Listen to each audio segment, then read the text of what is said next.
Now for the moment of truth. Let's go ahead and put our lights on the bike. Now, on our website, we have pictures of each individual kit and pictures of how the lights will fasten. We didn't bother to print these out because you can just look at them on the website. So like, for example, this is the Spirit and the A750, and this is the Yamaha 650. Now, quick note on these lights. I'll show you how they install. Okay, what we do, this is, for example, this is the 650 V-Star seat bracket. Now you'll notice the slot in the end of the hole. Okay, we did that so you can just pull the nut back, pull the sheathing back a little bit, put the wire through there, and then put the nut on. And on these lights, if you'll notice, there's a smooth side and a screw side. Let's put the smooth side up. They just look a little nicer that way. I'll be right back. These mini lights have an aluminum stem that's hollow. The wire goes through. So don't tighten them too much. So don't get too carried away. Let's just snug them up, get them nice and snug, but don't get them carried away because you actually break that off if you got too tight.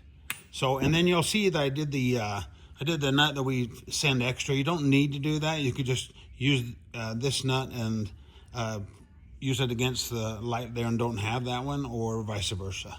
And then this way too, you can always tighten on both sides a little bit.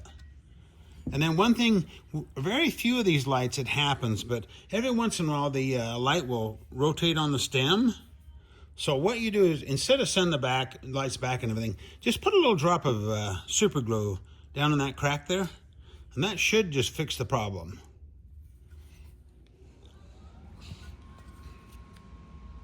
Now on the black nickel lights, we furnish a little bushing, and the bushing goes between the light and the bracket. So what you have the bolt, lock washer, and then the bushing, and then the wire goes through the hole here. Pretty cool, huh? There again, don't get too carried away on this. This is a cast aluminum light, and if you get too carried away, you could strip that. So, snug it up good so where they don't rotate, but don't get too carried away. Beautiful. On the tail lights, in your kit, we include this cool braided sleeving. It really works nicely because what you do is you just slide it over the end of the wires.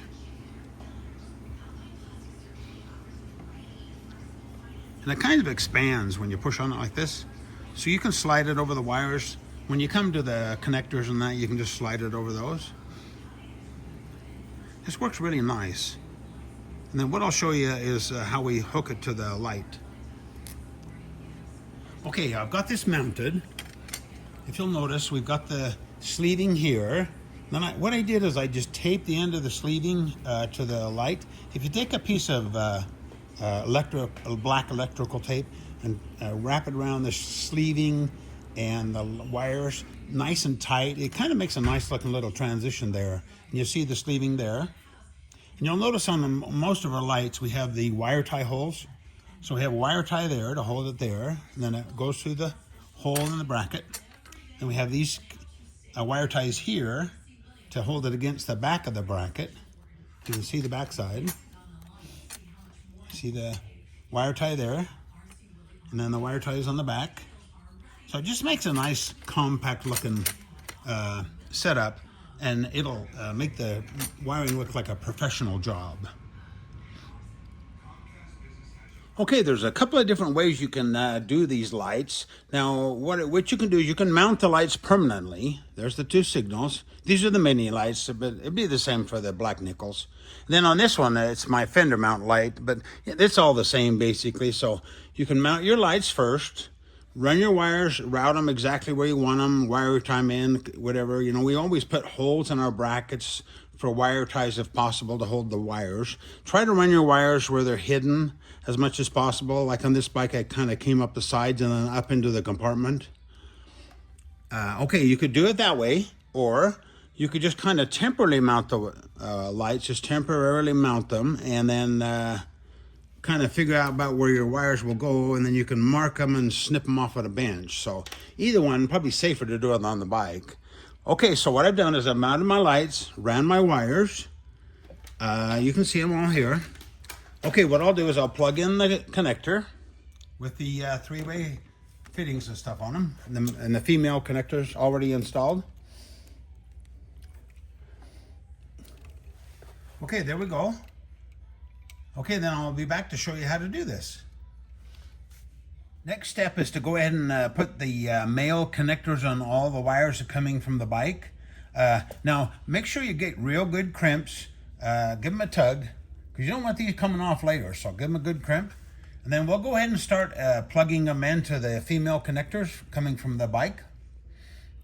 Just gently plug them in. You don't need to get too carried away, just gently for now. You don't need to push them in all the way, because we want to check this and make sure they work before we push them in all the way. Okay, if you'll notice, on our diagram that we gave you, we have the three-way connectors.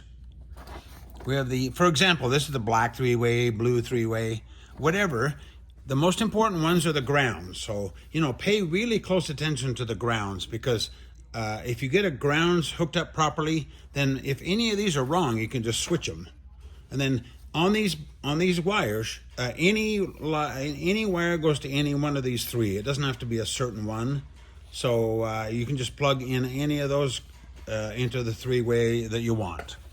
So go ahead and let's start plugging all the connectors together. Match up the colors. Now do this while the key is off, because if you plug this in while the key's on, you could blow a fuse. So once you get them plugged in just gently, what we want to do is we want to turn on the key. And voila, we have light. Okay, looks like, let's just check this. Okay, we got our running lights on and our tail lights on with the license plate lights. Okay, I'm going to pull the brake. So that works really well. Okay, and the next is the signal lights. Left.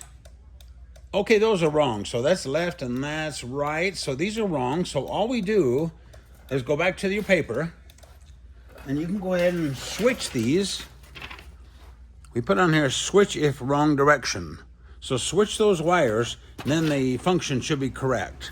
I'll do that and be right back. Do them with the key off. I switched those wires, and then let's see what happens. So left. Whoop, better turn the key on. So left and right. Okay, and double check, brake. License plate lights on. I think we're really good here, so I think we can go ahead and finish this up. And now what we want to do next, we want to push these in all the way. Make sure you push them until they kind of pop. Make sure you go through all of them, make sure they're pushed in all the way. And then the last thing we'll do is just kind of route these and kind of bundle them up in there. I'll show you how I did it on this one. Now on this bike, I was real easy. I just tucked the wires down in this area right here. And it's nice because if I have to remove the battery to change it, then these wires won't be in the way. So try to keep that in mind when you're routing these wires, that you will have to take that battery out sooner or later. And then I put a couple of wire ties here. We furnish wire ties in the kit. And on some of the bikes, it might be easier to put the wires in behind one of these side covers. I know on the V-Star 650, I think the connector and everything's on this behind this right side cover. So you can always do all the wiring and stuff on that side cover and kind of tuck it down in there. So, go ahead and do whatever's the cleanest and the best way, and then double check everything. We got left, right, and brake. Working good. Now we'll be furnishing some sheathing too to go along the wires on some of the license brackets. So if you have some sheathing there, a lot of these you won't need it. But anyway, I hope that made that a lot easier for you, because wiring can be a pain in the butt. Hopefully it was fun.